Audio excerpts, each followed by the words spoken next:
Episódio 3. Crítica ao capitalismo. O economista marxista Maurice Dobb, em A Evolução do Capitalismo, obra publicada no ano de 1946, em princípio discute o conceito do mesmo, tratando logo em deixar claro que a palavra capitalista, como adjetivo, entrou em moda entre alguns economistas, principalmente inclinados à escola austríaca, na qual ele diz: pouco tem em comum com o capitalismo como categoria de interpretação histórica. Capitalista, por estes tem sido usado em termos puramente técnicos. Desde a mais primitiva produção, sempre foi em algum grau capitalista, neste sentido. O termo apresenta pouco valor para fins de diferenciação histórica. Aqui o capitalismo se apresenta como um sistema de empresa individual, sem obstáculos, sistema em que as relações econômicas e sociais são governadas por contrato, onde os homens são livres na busca de sua subsistência, achando-se ausentes quaisquer compulsões e restrições legais. Assim, o capitalismo é tornado sinônimo de laissez-faire. Há aqueles historiadores que se recusam a admitir possibilidade de conferir significado exato ao capitalismo como título de um determinado sistema econômico. Sua atitude parece advir de uma ênfase conferida à variedade e complexidade de acontecimentos históricos. Isto de tal modo que chega a rejeitar quaisquer dessas categorias gerais formadoras da maioria das teorias de interpretação histórica e nega qualquer validez a linhas fronteiriças de épocas históricas.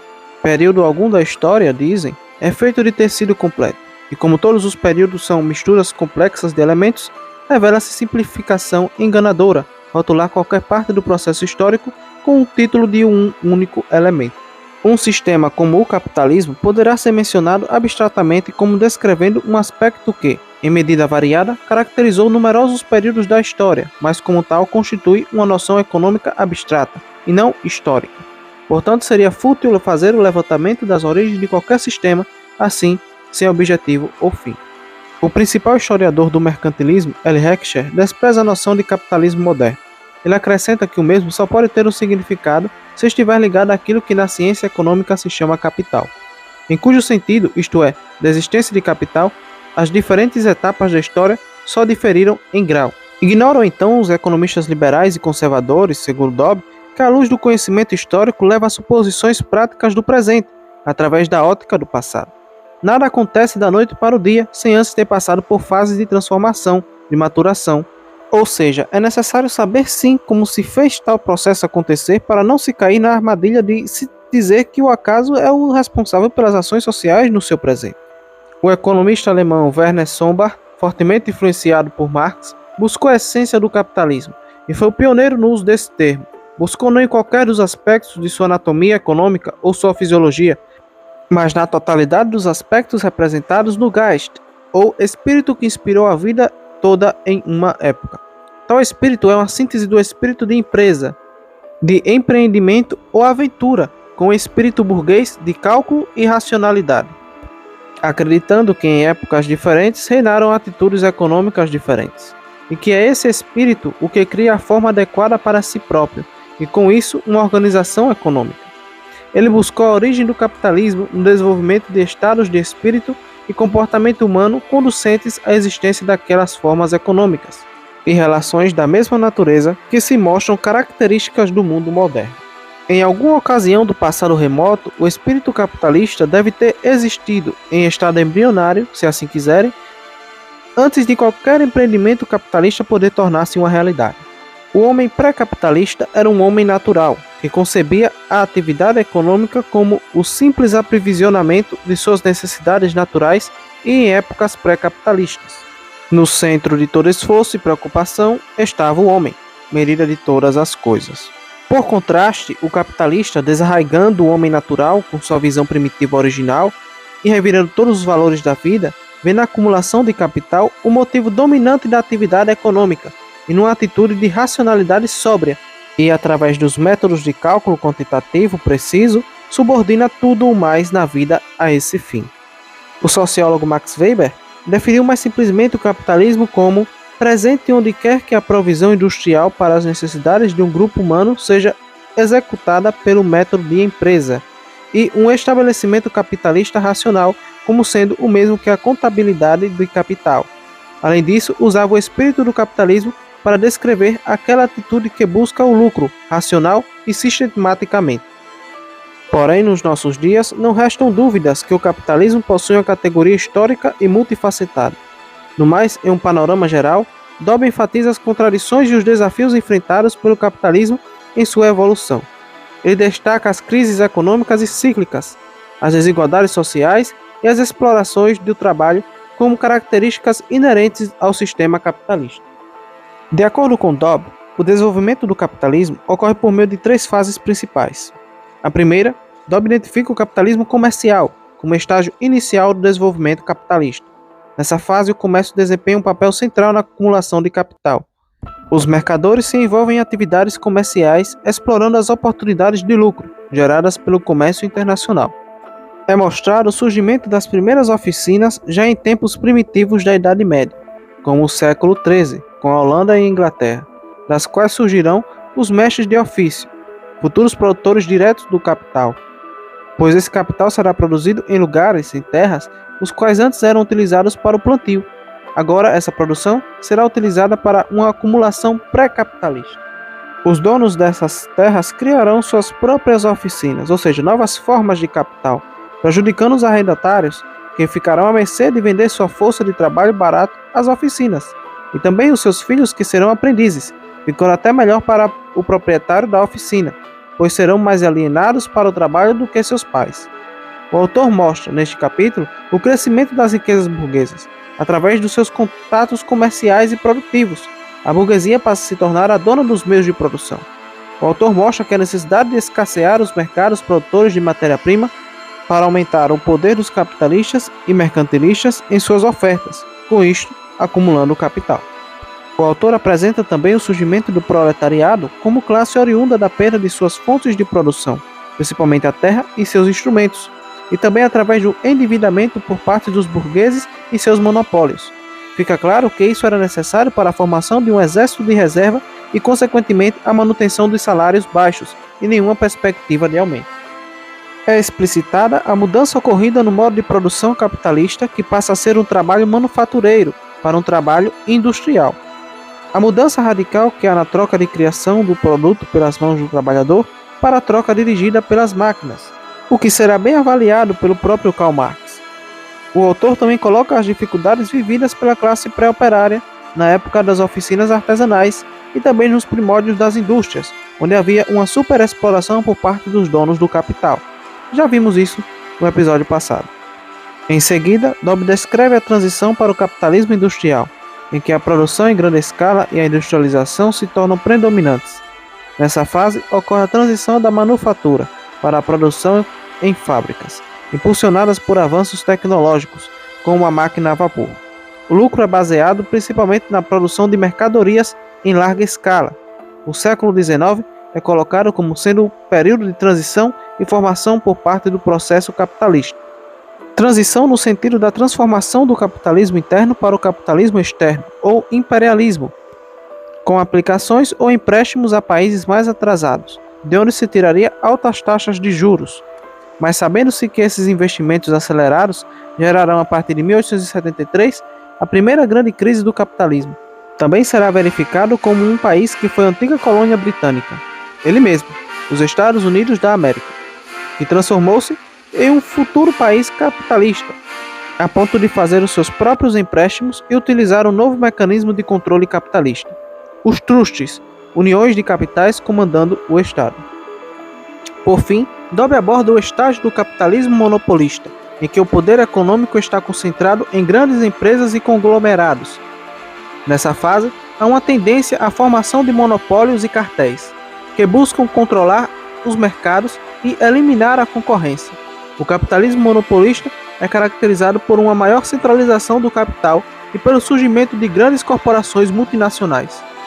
No capítulo 8º, é vista a mudança que há entre o capitalismo como modo de produção e o Estado como governo. Esse Estado passa a ser controlado pelas fábricas, pelas indústrias, ou seja, pelos trusts, formando verdadeiros cartéis, que têm total influência dentro do cenário político. A burguesia passa a fazer parte da formação do pensamento humano, capitalismo de Estado, onde há autores que colocam, de forma acertada, que a sociedade caminha não para um Estado proletário, onde as massas burguesas se proletarizariam, mas sim para um Estado burguês, onde a alienação ideológica leva o proletariado a cada dia tentar se aburguesar. São profetizadas aí, pela visão do autor, as primeiras falhas na sociedade capitalista. Também vemos no capítulo a intenção nacionalista utilizada pelo nazifascismo em termos econômicos para a Europa e o resto do mundo nas décadas de 1930 e 1940. A ordem hitlerista seria de desindustrialização das nações europeias em longo prazo, passando essas indústrias para a Alemanha, formando-se em seu lugar produções monopolizadas para enriquecimento alemão, ficando para essas nações uma economia de subsistência. Para os países não industrializados, a proposta nazifascista era um tipo de imperialismo, onde se misturaria o capitalismo externo e a plantation interno, de onde se extrairia o máximo. Com isso, conclui-se que tal forma de modo de produção capitalista seria cheia de falhas e, consequentemente, mais incompetentes para o desenvolvimento humano. No último capítulo do livro, é apresentada a estruturação do mundo pós-guerra, em que o Estado capitalista gasta muito de sua produção com armamentos militares. Isso se tornará constante. Há também uma esperada queda do capitalismo, como em 1929, entre os anos 1950 e 1960, porém isso não ocorre devido à formação de novos conflitos, principalmente com a chamada Guerra Fria e com a segurança das demandas de tais produtos. Ainda nesse capítulo, o autor termina explicando que, para os países subdesenvolvidos, seria consequência a estruturação do neocolonialismo, eternos mantenedores da riqueza desse novo capitalismo, como a síntese desse modo de produção para o planeta. À época que a obra foi escrita, a grande pergunta era se o capitalismo era um sistema que havia se exaurido em seu próprio desenvolvimento ou se ele era capaz de se revitalizar e, consequentemente, ter uma sobrevivência. Sabemos que hoje, depois de mais de 50 anos de sua reedição e, consequentemente, passado pela desestruturação do regime soviético nos anos 1990, fica evidente que sabemos a resposta de que o capitalismo, na sua forma mais clássica, venceu e, consequentemente, revitalizou-se. Na obra Capitalismo, Socialismo e Democracia, publicada pela primeira vez em 1942, do economista liberal Joseph Schumpeter, também versa sobre esta última reflexão. No tempo em que ele escreveu este livro, se pensava ser muito provável que a década de 30 teria sido o último suspiro do capitalismo, hipótese que ganhou novo alento com a Segunda Guerra Mundial. Mas ele não acreditava que este poderia ser o caso. De qualquer maneira, não há razões puramente econômicas para que o capitalismo não goze de outro período de expansão, o que é justamente o argumento que deseja estabelecer, ao mesmo tempo que combate os estagnacionistas. Na página 486, ele diz: Marx estava errado em seu diagnóstico sobre a maneira como entrará em colapso a sociedade capitalista, mas não errou ao dizer que ele sucumbiria um dia. Os estagnacionistas estão errados no seu diagnóstico sobre as razões da estagnação do processo socialista, mas podem ter razão no prognóstico sobre a estagnação da sociedade, contanto que haja suficiente ajuda do governo. Na página 110, diz que o capitalismo é, por natureza, uma forma ou método de transformação econômica, e não apenas reveste caráter estacionário, pois jamais poderia tê-lo. Não se deve esse caráter evolutivo o processo capitalista apenas ao fato de que a vida econômica transcorre em um meio natural e social que se modifica e que, em virtude dessa mesma transformação, altera a situação econômica. Esse fato é importante e essas transformações, guerras, revoluções e assim por diante, produzem frequentemente transformações industriais, embora não constituam seu móvel principal. Tampouco esse caráter evolutivo se deve a um aumento quase automático da população e do capital, nem às variações do sistema monetário, do qual se pode dizer exatamente o mesmo que se aplica ao processo capitalista. O impulso fundamental que põe e mantém em funcionamento a máquina capitalista procede dos novos bens de consumo, dos novos métodos de produção ou transporte, dos novos mercados e das novas formas de organização industrial criadas pela empresa capitalista. Este processo de destruição criadora é básico para se entender o capitalismo. Em primeiro lugar, que até o presente nada sabemos ainda sobre o tipo de socialismo que poderá surgir no futuro. Ou seja, ele percebe a finitude temporal do capitalismo e a possibilidade de surgir outro tipo de modelo, e não escassa ser algum tipo de socialismo. Para Marx e para a maioria dos seus seguidores, isto é uma das maiores falhas da doutrina do socialismo, significava apenas uma coisa, mas essa precisão não se vai mais longe do que a nacionalização da indústria nos levaria, e com esta medida, como poderia ser provado, uma infinita variedade de possibilidades econômicas e culturais poderia surgir lado a lado. Em segundo, que nada conhecemos ainda a respeito da maneira exata como se dará o advento do socialismo, exceto que haverá numerosas possibilidades, variando da burocratização gradual à revolução mais pitoresca. Estritamente falando, não sabemos nem mesmo se o socialismo será implantado e perdurará. Repetimos, pois, perceber uma tendência e imaginar-lhe o objetivo é uma coisa, e predizer que esse objetivo será realmente alcançado e que o estado de coisas resultante será viável, para não dizer permanente, é completamente diferente. Antes que a humanidade sufoque ou se esquente aos raios do sol, no cárcere ou no paraíso, o socialismo pode ser consumido nos horrores ou glórias das guerras imperialistas. Em terceiro, os vários componentes da tendência que vimos tentando descrever, embora discerníveis em todas as partes, não se revelaram inteiramente. Os acontecimentos evoluíram em escalas diferentes em diversos países, mas não suficientemente em nenhuma nação para permitir-nos dizer com confiança exatamente até onde irão, ou afirmar que sua tendência oculta desenvolveu-se demasiadamente para recuar diante de qualquer coisa mais séria do que reveses temporários. A integração industrial está longe de ser completa. A concorrência, real e potencial, constitui ainda fator de peso em qualquer situação comercial. A empresa conserva-se ainda ativa e a liderança da burguesia permanece a mola propulsora do progresso econômico.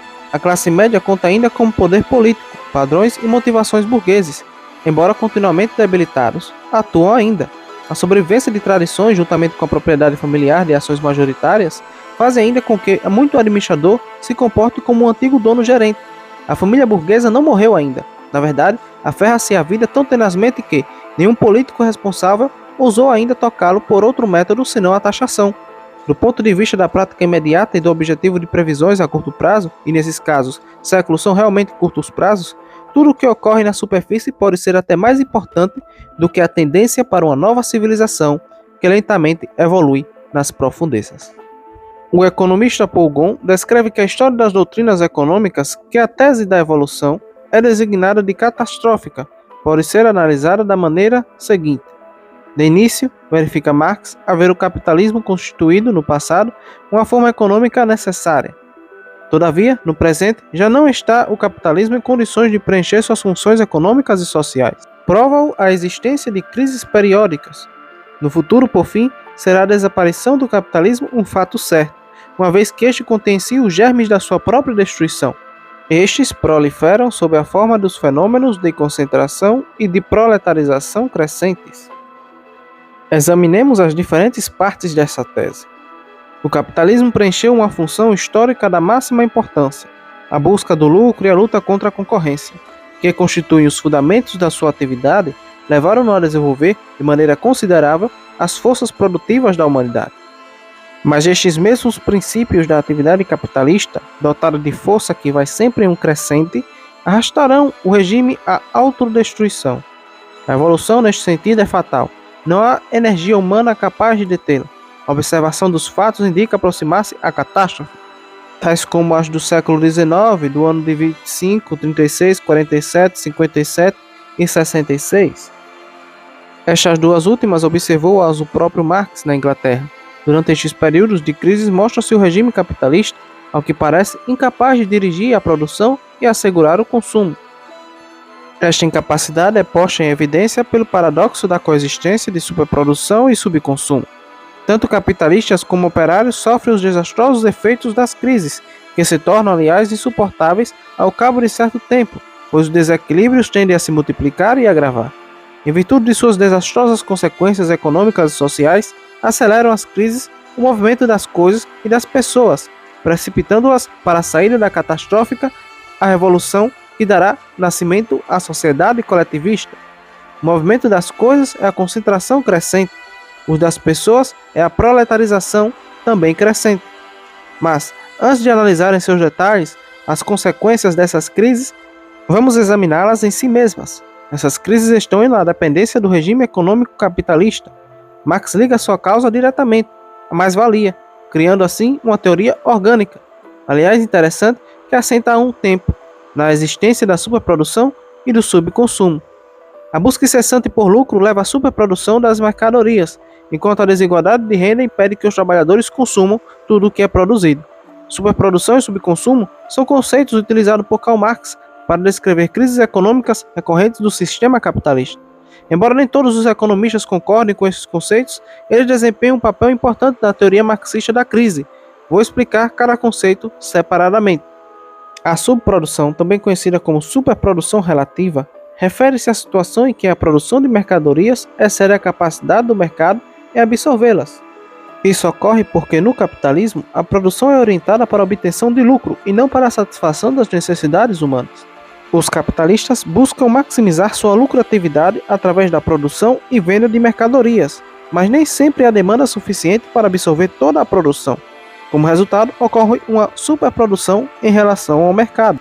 O subconsumo é o fenômeno em que a classe trabalhadora, que constitui a maior parte da população, não possui poder de compra suficiente para adquirir todos os bens e serviços produzidos pela economia. Marx argumentava que, no capitalismo, os trabalhadores recebem apenas um salário que lhes permite atender às necessidades básicas, enquanto a maior parte do valor produzido é apropriada pelos capitalistas como lucro. Como resultado, os trabalhadores não têm poder de compra suficiente para consumir toda a produção, levando a um subconsumo. A acumulação primitiva, também conhecida como acumulação originária, é um conceito introduzido por Karl Marx em sua obra O Capital. Refere-se ao processo histórico pelo qual o capitalismo se estabeleceu inicialmente, através da expropriação dos recursos de terras e meios de produção que anteriormente eram de propriedade comum ou coletiva. De acordo com Marx, a acumulação primitiva foi um estágio necessário para a transição do feudalismo para o capitalismo. Durante esse processo ocorreram diversas formas de desapropriação e transformação das relações sociais e econômicas. Algumas das principais características desse período são: primeiro, as terras comunitárias, que eram utilizadas para a subsistência e o trabalho coletivo, foram cercadas e transformadas em propriedades privadas. Isso forçou a população camponesa a se tornar trabalhadora assalariada, vendendo sua força de trabalho em troca de um salário. Segundo, os camponeses foram expulsos de suas terras e privados dos meios de produção, como ferramentas e animais de trabalho. Eles foram forçados a migrar para as cidades em busca de trabalho assalariado nas indústrias emergentes. Terceiro, colonização e expropriação. Durante a era colonial, muitos recursos naturais e terras foram expropriados das populações indígenas pelos colonizadores. Isso inclui o despojo de terras férteis, minas, florestas e outras fontes de riqueza. Quarto, a escravização. A escravização desempenhou um papel significativo na acumulação primitiva, especialmente nos impérios coloniais europeus. Milhões de africanos foram escravizados e forçados a trabalhar nas plantações e minas, fornecendo uma força de trabalho gratuita que contribuiu para a acumulação de capital. Esses processos de acumulação primitiva foram violentos, coercitivos e frequentemente envolveram a exploração e a opressão de grupos sociais marginalizados. Marx argumentava que a acumulação primitiva foi fundamental para estabelecer as bases econômicas e sociais do capitalismo, criando a classe trabalhadora e os proprietários dos meios de produção. Essa análise de Marx sobre a acumulação primitiva fornece uma explicação para as desigualdades e injustiças inerentes ao sistema capitalista. A acumulação do capital e o volume do proletariado constituem dois fenômenos estritamente ligados, resumindo, segundo Marx, a lei geral da acumulação capitalista. O capital só pode ser multiplicado se trocado pela força de trabalho, se criar trabalho assalariado. A força do trabalho do trabalhador assalariado só poderá ser trocada por capital se este aumentar e, pois, reforçando o poderio de quem a serva. O aumento de capital significa, por conseguinte, um aumento do proletariado, ou seja, da classe operária, diz Karl Marx. Desenvolvem-se assim, no próprio seio do capitalismo, as forças que o destruirão. A reiteração das crises provocará, com efeito, a progressiva eliminação das empresas mais fracas. Subsistirão apenas os mais fortes, e assim se concentram nas mãos cada vez menos numerosas dos capitalistas todos os meios de produção acrescidos da massa do capital total, que a mais-valia não cessa de aumentar. Paralelamente a esta concentração capitalista, se opera a crescente proletarização. O capitalismo, ao se expandir, elimina do campo da indústria os produtores menos favorecidos, artesãos e pequenas empresas, fazendo-os perder a independência econômica e obrigando-os a vender a força única que lhes resta, ou seja, sua força de trabalho. Assim expulsos, ingressam eles na massa proletária. Por outro lado, o desenvolvimento do capitalismo atrai para os centros industriais grande parte da mão de obra rural. pequenos proprietários, artesãos, agrícolas, expulsos de suas modestas propriedades, entram também para a categoria dos operários urbanos, e por esta forma constitui-se, em face dos capitalistas, cujo número decresce, uma massa operária cada vez mais volumosa. E devido mesmo a esta circunstância, acirra-se o antagonismo social entre os detentores de capital e a massa proletária. E as crises econômicas que são a consequência deste fato se tornam mais frequentes e graves. A economia capitalista contém, pois em si, o germe da sua própria destruição. Marx e Engels exprimem esta ideia sob forma realista. A burguesia engendra os seus próprios coveiros. Está escrito assim no Manifesto Comunista. O estudo das crises, da concentração e da crescente proletarização indica estar próximo o desaparecimento do capitalismo. A alteração da relação de forças vai tornar possível ao proletariado organizado a subversão do regime responsável por essa situação. Fácil será, aliás, realizar essa revolução necessária, pois a nossa sociedade se apresentará sob a forma de uma pirâmide apoiada sob o vértice, ou seja, o pequeno número de capitalistas proprietários, representando a base e a massa proletária. A ação revolucionária não encontrará resistência, atuando como atua, no sentido da volta ao equilíbrio estável. Basta que se verifique um ligeiro empurrão para que a pirâmide social se reponha sobre a sua base. Afirma Marx, por conseguinte, ser certo dá-se, num breve espaço de tempo, a substituição da sociedade capitalista pela sociedade coletivista. Esta funcionará, aliás, sem dificuldade. Marx assenta sua convicção no fato de que já, embora subsista o regime jurídico da propriedade privada, a produção reveste uma forma coletiva, a mesma que ela conservará na sociedade do futuro. As grandes sociedades industriais por ação, cujo desenvolvimento Marx já pressente, aliás, com um acerto sob a forma de cartéis e de trustes, produzem bons resultados técnicos que de modo algum se reduzirão, julga ele, quando se transformar o regime da propriedade, passando de privado a coletivista. Relativamente a esta futura sociedade, fornece Marx pouquíssimos detalhes, evitando assim incidir nos erros dos sistemas que classifica de utopistas. Limita-se a escrever que revistará a forma coletivista através da supressão da propriedade privada, pondo deste modo o regime de apropriação em harmonia com a produção. Em O Capital, na edição condensada por Gabriel Deville, é dito, página 210, a base do sistema capitalista é a separação radical do produtor e dos meios de produção. Para que esse sistema se estabeleça, é necessário, portanto, que, em parte pelo menos, os meios de produção tenham sido anteriormente arrancados aos produtores, que os empregavam em realizar a sua própria potência de trabalho, e que esses meios se encontrem igualmente detidos por produtos mercantis, que se empregam em especular com o trabalho alheio. O movimento histórico que dá por resultado o divórcio entre o trabalho e suas condições, os meios de produção, tal é o significado da acumulação primitiva. A acumulação primitiva efetuou-se pela força, regime colonial, dívidas públicas e sistema proteccionista. Marx não é o arquiteto da sociedade coletivista. Isto será obra do seu sucessor. Sim, ele mesmo, Vladimir Lenin. Sob sua liderança, os sovietes permitiam resolver os problemas das fontes e da natureza do poder proletário, e deveriam emanar da maioria e exprimi-la o mais democraticamente possível em sua estrutura interna. As fases iniciais, porém, teriam de ser da dominação exclusiva e plena da maioria, portanto não de abolição imediata das classes que não iriam desaparecer por um passe de mágica, mas de sua destruição progressiva. Lenin formula o Estado desse período como o Estado proletário, fundado no poder real da maioria, isto era, o poder soviético, mas submetido à necessidade inelutável de construir uma fortíssima maquinaria estatal instrumentalizada pelo Partido Revolucionário do Proletariado e pelos sovietes, antes de promover a transição para o socialismo. Esse Estado proletário ou soviético deveria proceder aos reajustamentos das condições objetivas, levando a Revolução Proletária a todas as estruturas econômicas, sociais e culturais, e, é claro, políticas da sociedade russa. A contribuição de Lenin representa um acréscimo substantivo em duas direções. Primeiro, ela repôs o marxismo como política em suas bases revolucionárias, avançando no conhecimento da realidade política da sociedade de classes para o modo de organizar politicamente a sua transformação e destruição como etapa preliminar à instauração do socialismo.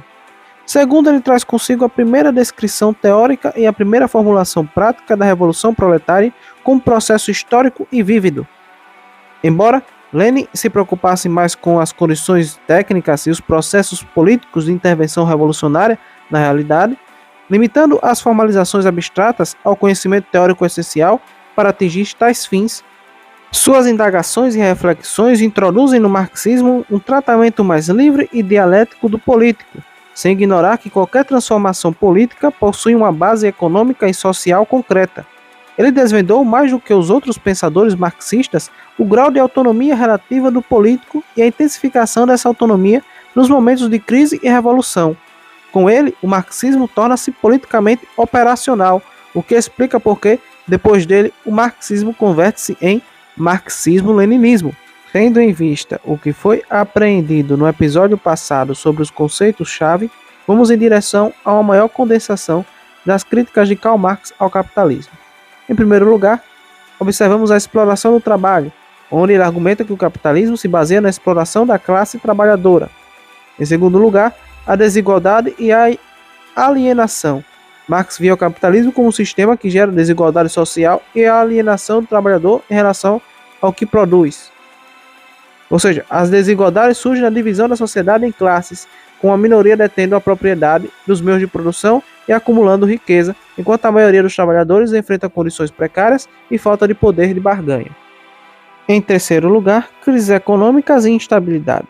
Marx argumentava que o capitalismo é inerentemente instável e propenso a crises econômicas. Ele via as crises como resultado das contradições internas do sistema, como a superprodução, a superacumulação de capital e a desigualdade de renda. Essas crises levam a recessões, desemprego em massa e sofrimento social. Em quarto lugar, comodificação e alienação da vida cotidiana. Marx também criticava a transformação de todas as coisas, incluindo as relações sociais e a cultura, em mercadorias sob o capitalismo. Ele argumentava que o valor de tudo é determinado pelo mercado, levando a uma sociedade em que os valores monetários substituem os valores humanos e os laços sociais genuínos são substituídos por relação de mercado impessoal.